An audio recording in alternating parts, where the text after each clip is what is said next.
ವರಮಹಾಲಕ್ಷ್ಮಿ ಹಬ್ಬವೆಂದರೆ ಮನೆಗೆ ಮಹಾಲಕ್ಷ್ಮಿಯನ್ನು ಆಹ್ವಾನಿಸುವ ಅತ್ಯಂತ ಪವಿತ್ರ ದಿನ. ಈ ದಿನ ಸುಮಂಗಲಿಯರು ಶ್ರದ್ಧೆ, ಭಕ್ತಿ ಮತ್ತು ಶುಚಿತ್ವದಿಂದ ಲಕ್ಷ್ಮೀ ದೇವಿಯನ್ನು ಪೂಜಿಸುತ್ತಾರೆ.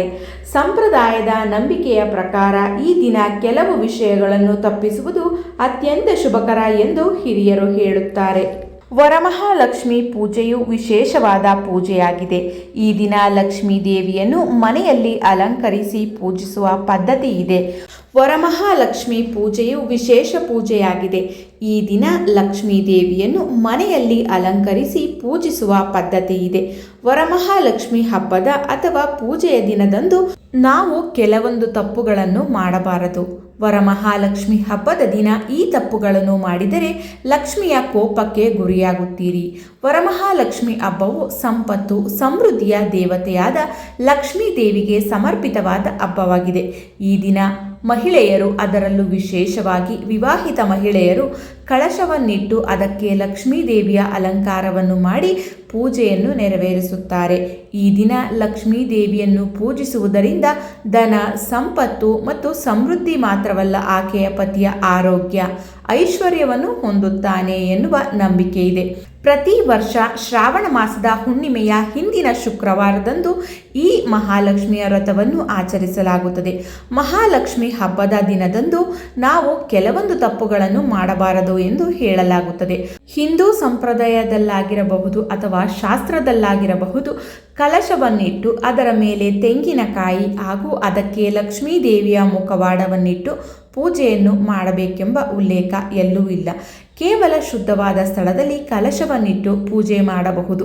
ಇದಲ್ಲದೆ ಪೂಜೆಗೆಂದು ಅಥವಾ ದೇವಿಗೆಂದು ಅಲಂಕಾರ ಮಾಡಲೆಂದು ತಂದ ಸೀರೆಯನ್ನು ಮೈ ಮೇಲೆ ಧರಿಸಿ ನೋಡಲು ಹೋಗಬಾರದು. ಇದನ್ನು ತಪ್ಪು ಎಂದು ಪರಿಗಣಿಸಲಾಗುತ್ತದೆ. ನಾವು ನಮ್ಮ ಮೈ ಮೇಲಿಟ್ಟುಕೊಂಡು ನಂತರ ತಾಯಿಗೆ ಆ ಸೀರೆಯನ್ನು ಅರ್ಪಿಸುವುದರಿಂದ ಅದು ತನ್ನ ಶುದ್ಧತೆಯನ್ನು ಕಳೆದುಕೊಳ್ಳುತ್ತದೆ. ಎರಡನೆಯದು, ಕಳಶಕ್ಕೆ ಅಲಂಕಾರ ಮಾಡುವಂತಹ ಸಂದರ್ಭದಲ್ಲಿ ತಾಳಿಯನ್ನು ಹಾಕಿ ಅಲಂಕರಿಸಲಾಗುತ್ತದೆ. ಯಾಕೆಂದರೆ ಅದು ಕೇವಲ ಕಲಶ ಮಾತ್ರವಲ್ಲ, ಅದು ಲಕ್ಷ್ಮೀ ದೇವಿಯ ಸ್ವರೂಪ. ಲಕ್ಷ್ಮೀ ದೇವಿಯು ಸುಮಂಗಲಿ, ಹಾಗಾಗಿ ತಾಳಿಯನ್ನು ಹಾಕಿ ಆಕೆಯನ್ನು ಪೂಜಿಸುವುದು ಕಡ್ಡಾಯ. ಆದರೆ ನೀವು ಧರಿಸಿದ ತಾಳಿಯನ್ನು ಅಥವಾ ಮಾರುಕಟ್ಟೆಯಲ್ಲಿ ಸಿಗುವ ನಕಲಿ ತಾಳಿಯನ್ನು ತಂದು ದೇವಿಗೆ ಹಾಕಬೇಡಿ. ಬದಲಾಗಿ ಅರಿಶಿಣದ ದಾರಕ್ಕೆ ಅರಿಶಿಣದ ಕೊಂಬನ್ನು ಕಟ್ಟಿ ಅದನ್ನು ತಾಳಿಯಾಗಿ ಕಳಶಕ್ಕೆ ಹಾಕಬೇಕು. ಮೂರನೆಯದು, ದೇವರನ್ನು ಅಂದರೆ ಲಕ್ಷ್ಮೀ ದೇವಿಯನ್ನು ಪ್ರತಿಷ್ಠಾಪನೆ ಮಾಡಲು ಪ್ಲಾಸ್ಟಿಕ್ ಅಥವಾ ಕಬ್ಬಿಣದ ಮಣೆ ಅಥವಾ ಟೇಬಲ್ ಅಥವಾ ಇನ್ನಿತರೆ ಪೀಠಗಳನ್ನು ಬಳಸಬಾರದು. ಬದಲಾಗಿ ಮರದ ಪೀಠವನ್ನೇ, ಮರದ ಮಣೆಯನ್ನೇ, ಮರದ ಟೇಬಲನ್ನೇ ಬಳಸಬೇಕು. ನಾಲ್ಕನೆಯದು, ಕೆಲವೊಬ್ಬರು ತಾವು ಮಾಡಿರುವ ಅಲಂಕಾರ ಸುಂದರವಾಗಿ ಕಾಣಬೇಕೆಂದು ಪ್ಲಾಸ್ಟಿಕ್ ಹೂವುಗಳನ್ನು, ಲೈಟಿಂಗ್ಗಳನ್ನು ಬಳಸುತ್ತಾರೆ. ಇಂತಹ ತಪ್ಪುಗಳನ್ನು ಮಾಡಬಾರದು. ಯಾವುದೇ ಕಾರಣಕ್ಕೂ ನೀವು ಈ ದಿನ ಲಕ್ಷ್ಮೀ ದೇವಿಯನ್ನು ಅಲಂಕರಿಸಲು ಪ್ಲಾಸ್ಟಿಕ್ ವಸ್ತುಗಳನ್ನು, ಲೈಟಿಂಗ್ಗಳನ್ನು ಬಳಸಬೇಡಿ. ದೇವಿಯನ್ನು ಅಲಂಕರಿಸಲು ತಾಜಾ ಹೂವುಗಳನ್ನು ಬಳಸಿ. ಐದನೆಯದು, ಆಹಾರ ವ್ಯರ್ಥ ಮಾಡಬೇಡಿ.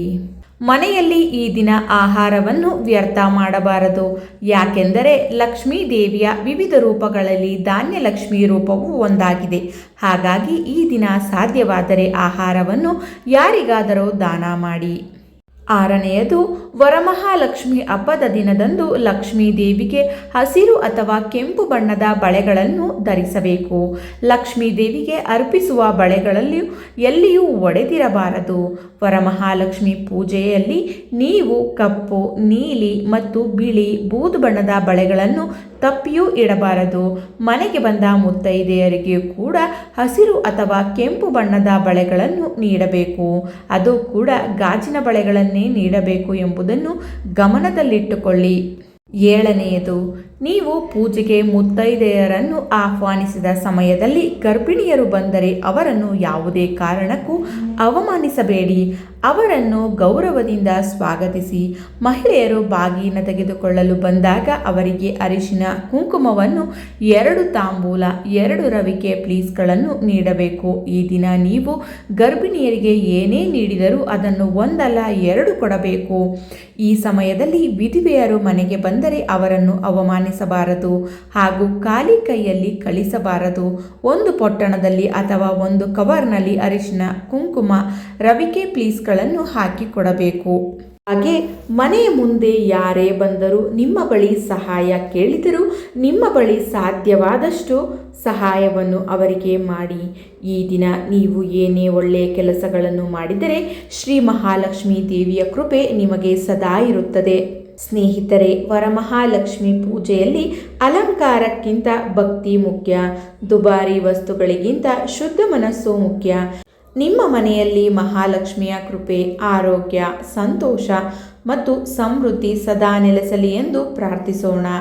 ಶ್ರೀ ವರಮಹಾಲಕ್ಷ್ಮೀ ದೇವಿಯೇ ನಮಃ ಎಂದು ಕಮೆಂಟ್ ಮಾಡಿ. ಈ ವಿಡಿಯೋ ನಿಮಗೆ ಇಷ್ಟವಾಗಿದ್ದರೆ ಲೈಕ್ ಮಾಡಿ.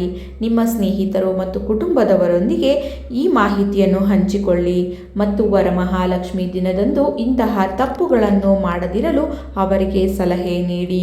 ಧನ್ಯವಾದಗಳು.